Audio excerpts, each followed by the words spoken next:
The most terrifying sound in the world isn't a gunshot. It's the click of a stiletto on marble. Use your tongue and get these shoes spotless. The stepmother shrieked at the millionaire's daughter. But just then, the magnate unexpectedly returned from his business trip. What he saw next made everyone's blood run cold. The Maison Lux boutique, a fortress of high-end consumerism in Manhattan's Upper East Side, shimmered under clinical white lights. The air, thick with the scent of fine Italian leather, exclusive perfumes, and cold ambition, felt sterile and unforgiving. Claudia, the trophy wife of billionaire real estate developer William Hartley, stood center stage. Her crimson designer dress was sharp, her makeup flawless, and her dark glossy lips were set in a thin line of command. In her hand, she held a pair of black Louboutin pumps. Tilting them to catch the light dot at the end of a seating bench, Emily, a fragile 6-year-old with soft brown hair and a crumpled cotton dress, sat swinging her legs. Zygarnik effect. The detail Mr. Hartley saw on Emily's chin moments later would haunt his dreams for years. What city are you watching this video from and what time is it? By the way, if you're enjoying my videos, I'd be so happy if you could subscribe to my channel and like this video. Don't touch Emily, Claudia warned, her voice a chillingly soft monotone. But it was too late. A tiny finger had brushed the heel, leaving a faint, blurred smudge. Claudia saw it. She spun around, her beautiful face rigid with sudden fury. What did you do? Emily trembled. I'm sorry, I just wanted to look, Mrs. Hartley. Claudia advanced.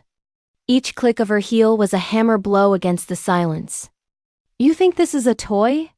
These shoes cost more than that cheap rag you're wearing. I'm truly sorry, the girl whispered. Sorry doesn't clean the dirt. Claudia seized Emily's hand, dragging her to the center of the polished floor. Kneel.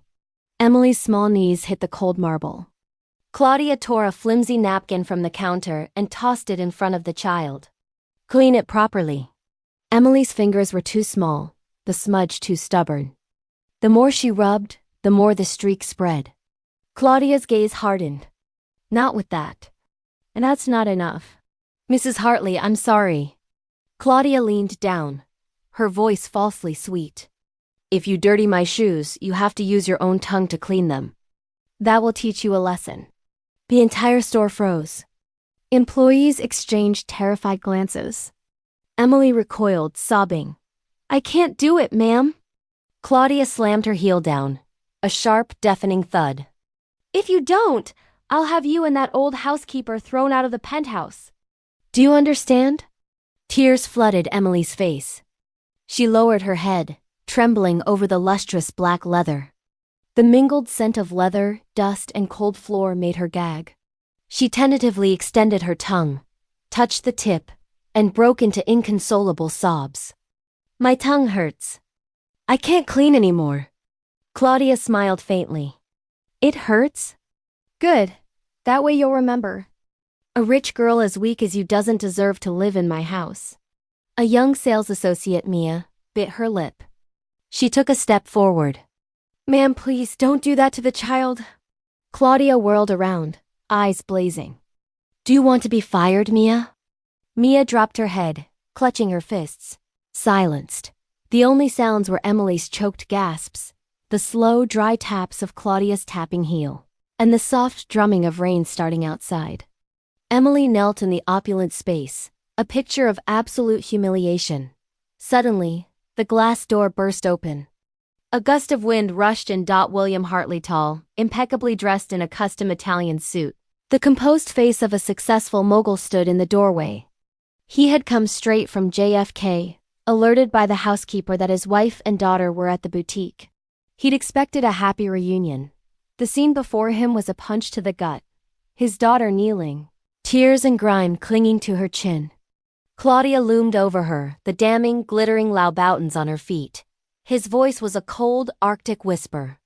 Claudia, what in God's name are you doing? The perfume-laced air turned instantly frigid. Claudia, frozen with the shoe still in her hand, stumbled. She forced a smile. Will, you're back. I was just teaching the girl a lesson. A lesson? William roared, lifting Emily gently from the ground. His eyes darted to his daughter's lips, red and slightly bruised at the corners. You taught my daughter a lesson by making her lick your shoes? Emily buried her face in his shoulder. I was so scared, Daddy. I'm sorry I dirtied the shoes. William held her tight. You have nothing to apologize for. You did nothing wrong. He turned, his gaze searing. I want an explanation. Now. Claudia stepped back, the shoe slipping from her hand, its impact a high-pitched, jarring sound. I was just scaring her. She needs to learn discipline. You've spoiled her. Enough. William's voice was lethal, silencing the entire store. He scanned the employees' faces. Who was here when this happened? Mia timidly raised her hand. Sir, we have surveillance cameras, sir. William nodded, his voice steel. I want that video. Uncut, unedited. Send it to my office immediately. Claudia panicked. Emily! Will! You don't understand. The girl is disobedient. He pointed at her, his eyes glacial. Silence. You do not deserve to speak my daughter's name. He wrapped Emily in his jacket. We're going home, sweetie. He left the store, each step heavy, as if crushing the wreckage of his former life. Outside, the waiting paparazzi's camera flashes exploded around them as he walked, his face grim, his eyes filled with sorrow. Micro cliffhanger. The truth was, this wasn't the first time Claudia had done this. And the housekeeper's silence held a secret that would shatter William's world. That night, the Hartley penthouse high above the city was eerily quiet. Emily was asleep, faint tear tracks still visible on her face. William sat on the edge of the bed, watching her dot an hour earlier. He had watched the video. Though grainy, it was clear enough. His daughter, kneeling, trembling, leaning over the shoes. He stopped the playback at that second, unable to bear more. The door opened softly. Barbara, the loyal aging housekeeper, entered with a tray of hot tea. Do you need anything else, sir? William didn't look up. How long, Barbara? She lowered her head, her voice shaking. I didn't dare speak, sir. But Mrs. Hartley always threatened to put me and Emily out on the street if we told you anything. I'm sorry. He was silent for a long time. Finally, one phrase, raspy and raw. It's not your fault. It's mine. He looked at his sleeping daughter. I failed to protect you, sweetheart. The next morning, Claudia was summoned to the Hartley Group headquarters. The glass skyscraper reflected the cold morning sun. She faced the silent board of directors. William walked in, placed the USB drive on the table, and said nothing. Claudia tried to maintain her composure. You won't destroy me over a misunderstanding, Will. A misunderstanding? William's laughter held no warmth. You think forcing a 6-year-old to lick your shoes is a misunderstanding? You don't understand. I understand perfectly, he cut her off.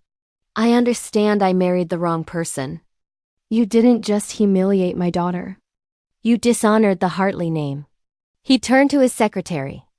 Effective immediately, Claudia Hartley is to have no further connection with this group. All assets and powers are frozen pending the full investigation. Claudia scoffed, though her eyes were teary. You think you can get rid of me that easily? William didn't answer. He gave her one last look of utter contempt, then turned and walked out, leaving the room in a stunned silence. 2 days later, the news exploded. Magnet's wife forces stepdaughter to lick shoes, US shock. All social media platforms were flooded. Hartley Group fashion division stocks plummeted. Claudia, surrounded by protests demanding justice for the girl, was investigated for child abuse. Rehook. But the legal battle was the easy part. The hardest challenge was waiting for William back home. The terrifying silence of a broken child. Inside the penthouse, William rarely left Emily's side. She woke up screaming most nights, and he held her, whispering, Daddy's here. No one will ever hurt you again. Don't go away on trips anymore, Daddy. She pleaded. William didn't answer right away. He kissed her forehead. I'll stay home today. I promise. The faint glow of the nightlight illuminated the father and daughter. Outside, the gentle rain became heavy, tapping rhythmically against the glass ceiling, a chilling echo of conscience. William sat by the bed for hours, watching his daughter sleep, every breath she took twisting his heart. He reached out to stroke her hair, his hand trembling. On the knitstand, Emily's small canvas sneakers were neatly placed. The toe of one shoe had a faint, blurred smudge, the mark of that dreadful day. William stared at it. He took a tissue and very gently wiped the spot. A single tear fell, soaking the white cloth. He didn't realize he was weeping. He only knew that in that silent night, his perfectly constructed world had finally collapsed. All his power, money, and fame were worthless. "I couldn't protect you," he choked out. The penthouse was terrifyingly silent the next morning. Emily huddled by the window, her eyes fixed on the garden. She clutched her teddy bear, Benny, worn threadbare and missing an ear. Since the incident, Emily barely spoke, avoiding everyone's gaze. William watched her, helpless. He was used to giving orders, but he didn't know how to talk to his own daughter. Barbara approached him. "She hasn't touched her breakfast, sir." "I'll call the doctor." William sighed. An hour later, the doctor arrived.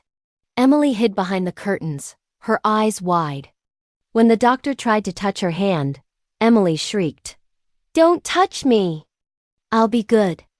I'll clean it properly." The room went silent. The doctor looked at William, concerned. "Severe psychological trauma. She fears control. For now, don't force interaction. Let her feel safe first." William nodded, his heart aching. He watched Emily curled up behind the curtain, crushing Benny in her arms. That night, William couldn't sleep. He walked the hall and stopped at his daughter's room. A faint, choked cry came from inside. "Don't make me lick it." "I'm sorry. I won't dirty it." William stood motionless, his back against the doorframe, his chest throbbing. He clenched his hands until his nails dug into his skin. He deserved the pain. He sat on the bed.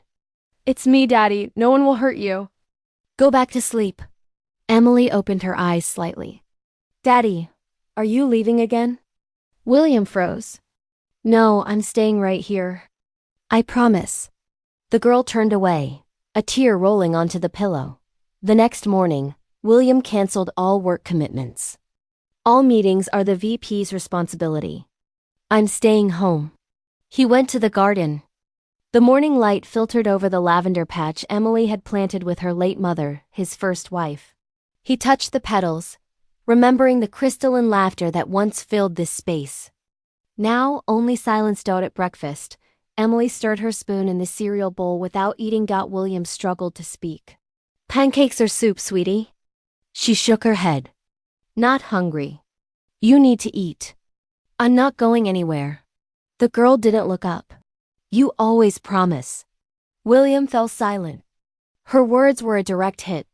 He had spent years obsessed with work, thinking money was enough. Now he faced a terrified, fragile girl who had lost faith. "I know," he said, his voice rough. "I was wrong. But this time I'm truly staying." She didn't reply. But when he stood up, her eyes followed him for a fraction of a second before she looked down again. Later, Barbara approached him. "Sir, I know a friend. Grace Thompson. She's a child trauma therapist. She might be able to help." 2 days later, Grace arrived. She was a woman in her 30s with kind eyes. She didn't approach Emily immediately. She just sat on the floor nearby. "Hello, Benny is a very cute bear." "What's his name?" Emily hesitated. "Benny. I had a bear named Benny too. He helped me through a lot." Emily looked up, her eyes softening momentarily. Grace didn't press. "If you ever want to talk, you can call me Grace, okay?" As she left, Grace stopped William. "She has deep trauma, Mr. Hartley. Not just from the incident, but from the feeling of abandonment. To a child, being hurt by a relative is terrifying. But the father's silence is even more terrifying." William clenched his fists. "I know. I let that happen while I was busy making money. I thought that was love. Grace looked at him, not with judgment, but with stark truth. You can't buy your daughter's trust with money. You have to learn to be a father again from scratch. He realized his power was meaningless. All he could do was start over, with a bowl of warm oatmeal, a hug, and a promise that meant more than just words. That night he fumbled in the kitchen, stirring a small bowl of cereal. "Sweetheart," he called, his voice barely a whisper. "Daddy's breakfast is ready." He sat by her bed with an old yellowed fairy tale book he found forgotten in a closet. He read slowly, often stumbling over the words. "And the princess escaped the tower thanks to her bravery." Before we continue, please take a moment to leave a comment about this story, and rate it from 1 to 10. How are you feeling? If there's anything you'd like to share, I'm always here to listen. I hope you find a moment of peace and reflection as you follow this healing story, and its journey of courage and justice. Emily sat motionless, hugging Benny. "You misread the princess's name," she whispered. The first genuine interaction in weeks. William paused, then let out a rough laugh mixed with a sigh. "Then you correct me next time."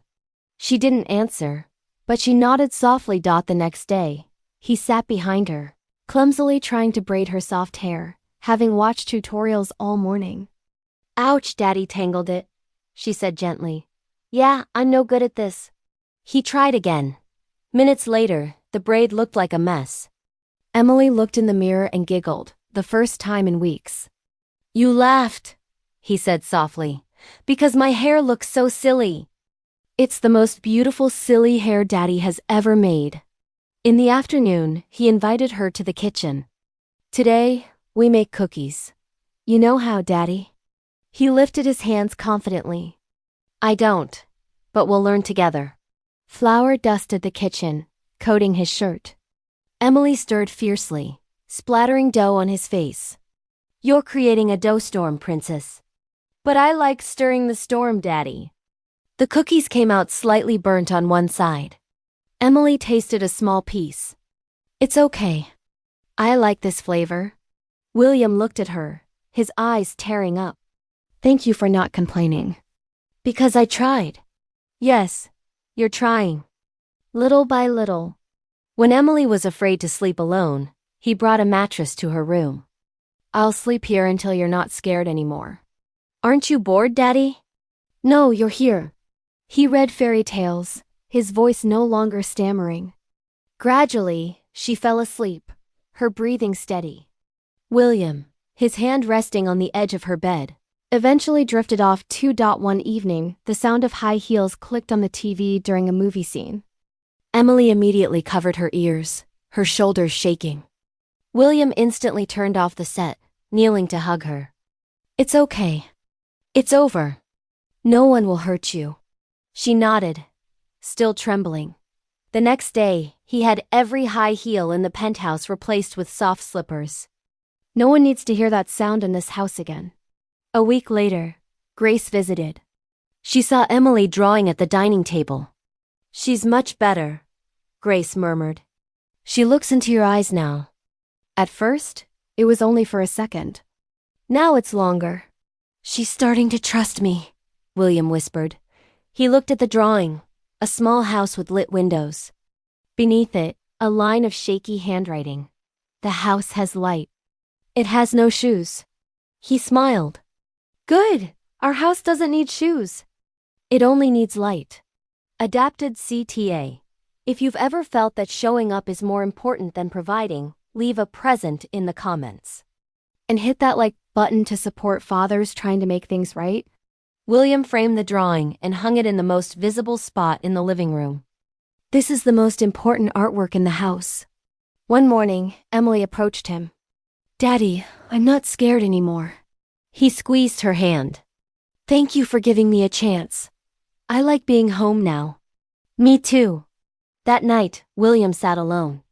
The soft slippers were neatly placed by his chair. The door to Emily's room was ajar. He could hear her calm breathing. He leaned back, closing his eyes. For the first time in years, he felt not emptiness, but a quiet peace. He was finally becoming the father she needed. He went to his study. The desk lamp illuminated his tired face. In his small safe, he opened a faded wooden box. Inside were old letters he had never dared to open from his late wife. When you forget that love isn't measured by work? He opened one. You love success more than this family, Daddy. I know you do everything for us, but some things can't be bought. Like reading a bedtime story to our daughter, or just saying, Daddy loves you. He folded the letter. His chest ached. He saw the room full of trophies, all meaningless now. He took a fresh sheet of paper and began to write, his hand trembling. To Emily. I wish I could go back to the day you said your first word. I said, wait a minute. And I never truly stopped since then. 1.2 Dida Madison wrote until his eyes blurred. I thought providing was enough. But all you needed was me to be next to you. I traded your laughter for fame. Now I just want to hear that sound again. He folded the letter and put it in an envelope but didn't mail it. He walked to Emily's room and slipped it into her desk drawer. When you grow up, you'll read this. Then you'll understand that I was once lost, but you brought me back.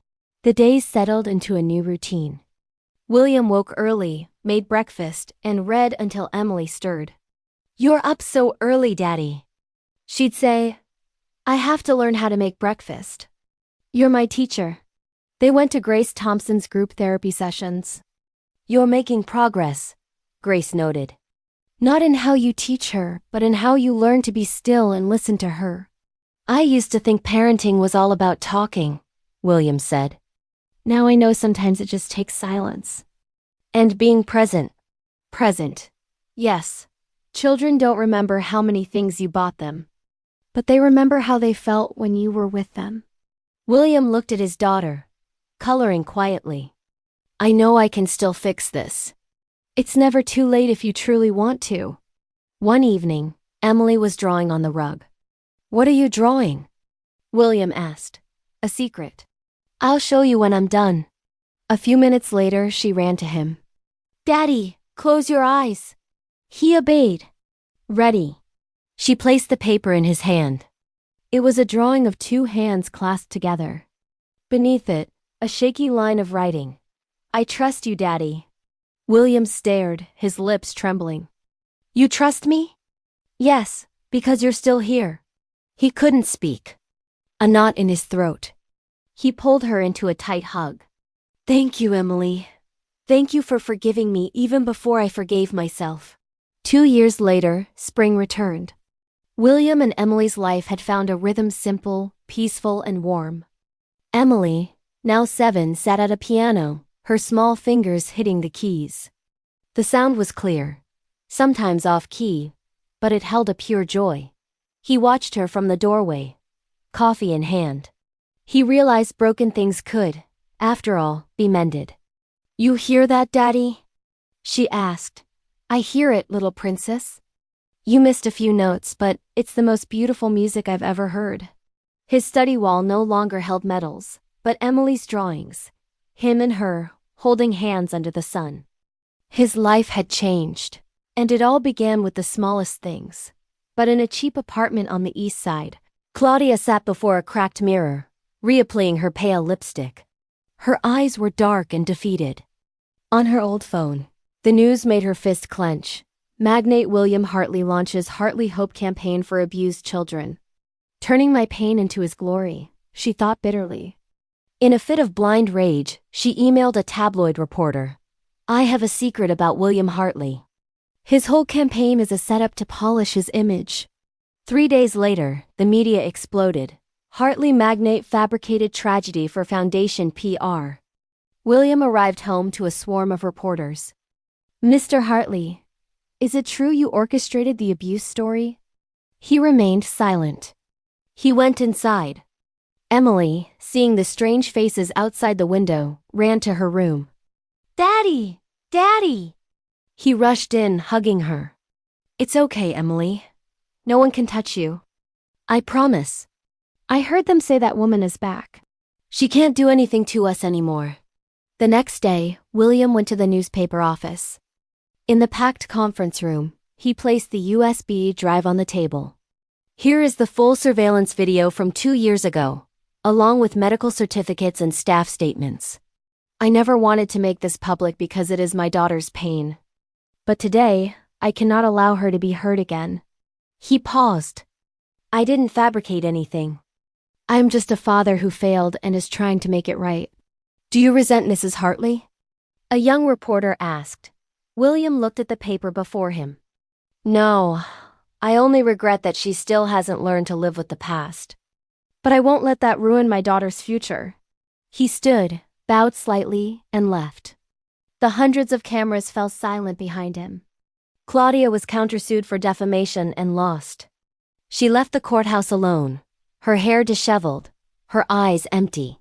That night, William stood in Emily's room. She was sleeping soundly. We won't run from the past anymore, Emily, we'll live past it. He watched her sleep. At the corner of her lips, she was smiling in her dream, as if she finally understood the nightmare was truly over. Anticipation building. However, the final, most shocking moment of the entire saga was still to come years later. And it involved Emily meeting the one person she never wanted to see again. Story skips ahead 8 years to the final chapters of the original text. Condensed into the climax. The climax of forgiveness, condensed. 10 years after the incident. The Emily Hartley Foundation stands in its own 2-story building. A place where children's laughter and the smell of paint fill the air. William walks the halls, his eyes resting on his daughter. Emily, now 17, is radiant, leading an art therapy session. At the end of the hall, a thin middle-aged woman is cleaning the floor. She is a new hire, a cleaning staff member named Claire. She keeps her head down. She tells the other staff she used to work in the high fashion industry. One afternoon, Emily is cleaning up the art room. Claire, attempting to lift a heavy bucket, stumbles. The mop handle slides, rolling to Emily's feet. Let me help you, Mom, Emily says, bending down. She hands her the mop. Time stops. Their eyes meet. The woman freezes. Her face goes pale. No, it can't be. Emily looks closer. The deep wrinkles, the eyes that once burned with cruelty but now only show remorse. You, Emily whispers. The woman breaks down.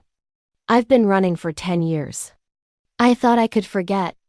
I'm so sorry, sweetheart. I don't have enough words to undo what I did.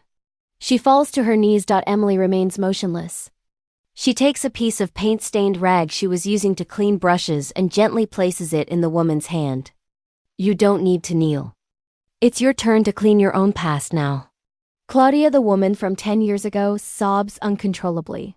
Holding the rag. William steps out of his study just in time to see the scene. He stops, eyes wet, watching his daughter extend grace to the person who destroyed her childhood. He doesn't intervene. He understands that some wounds don't need to sleep. They just need to be seen to fade. A week later, at the Foundation's 10th anniversary celebration, Emily stands on stage. The central piece of her forgiveness exhibit is unveiled, a clear glass box. Inside, the original pair of Louboutin stilettos, now painted with 7 bright rainbow colors, shine under the light. The plaque beneath them reads, "The shoe that brought me fear is now a symbol of forgiveness." Emily approaches William, taking his hand. I once thought I would throw them away forever. But then I realized if I buried them, the wound would still be there. I had to face them. I had to clean them, just like you taught me to clean my sneakers years ago. William's voice trembles. And now, you've done what I never imagined.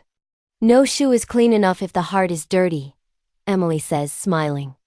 But I think it's clean now, Daddy, because you washed it with love. The audience erupts in applause. At the back of the room, Claudia, still wearing her gray cleaner's uniform, stops mopping. She looks at the rainbow shoe. Tears stream down her face, but she doesn't hang her head. She smiles faintly, the look of a person who is learning to make amends. Later, William gives his speech, his voice warm and deep. None of us can erase the past, but we can all choose how to rewrite it. Forgiveness isn't forgetting. It's stopping the past from determining the future. That night, William and Emily walk through the empty hall. They stop at the glass case. What caused you fear, princess? William whispers, holding her hand. Is now making people smile. The miracle of forgiveness is like that, Emily replies softly. It makes the whole world feel lighter. They leave the building, their hands clasped tight. Behind them, the rainbow shoe shines, a testament that fear had been replaced by light. This is the story of a father who found his daughter, of a girl who found her courage, and of a pair of old shoes that became a symbol of forgiveness.